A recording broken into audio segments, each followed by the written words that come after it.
গরমে কিন্তু অনেকেই আমরা সাদামাটা তরকারি খেতে ভালোবাসি। সেরকমই একটা লাউয়ের রেসিপি আজকে বানাচ্ছি।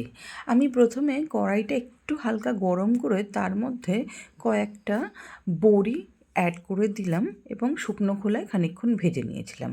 তারপরে এর মধ্যে তেল অ্যাড করে বড়িগুলোকে খুব সুন্দর করে লাল লাল করে ভেজে তুলে নেব।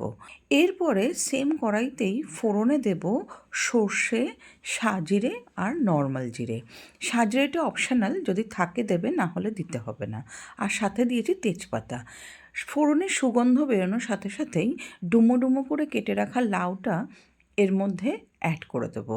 অ্যাড করে দিয়ে মিনিট ৩-৪ একটু তেলের সাথে সমস্ত সবজিটাকে নাড়াচাড়া করে নেব, যাতে সমস্ত সবজির গায়ে তেলটা ভালো করে লেগে যায়। আর সাথে দিয়েছি স্বাদ মতন, মানে ঝাল যেরকম খাবে সেরকম কাঁচা লঙ্কা। এবারে মিনিট ৩-৪ আবারও ঢাকা দিয়ে হতে দিয়েছি।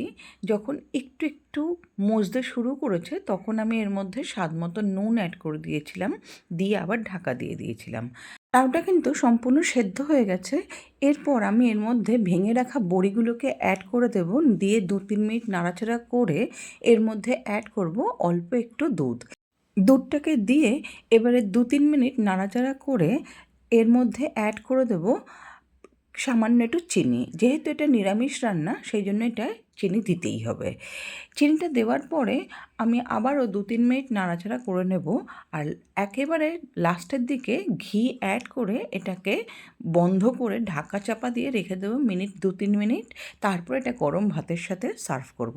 গরমের জন্য এটা একদম পারফেক্ট একটা সবজি, যেটাতে কিন্তু বেশি মশলাও নেই, তেলও নেই।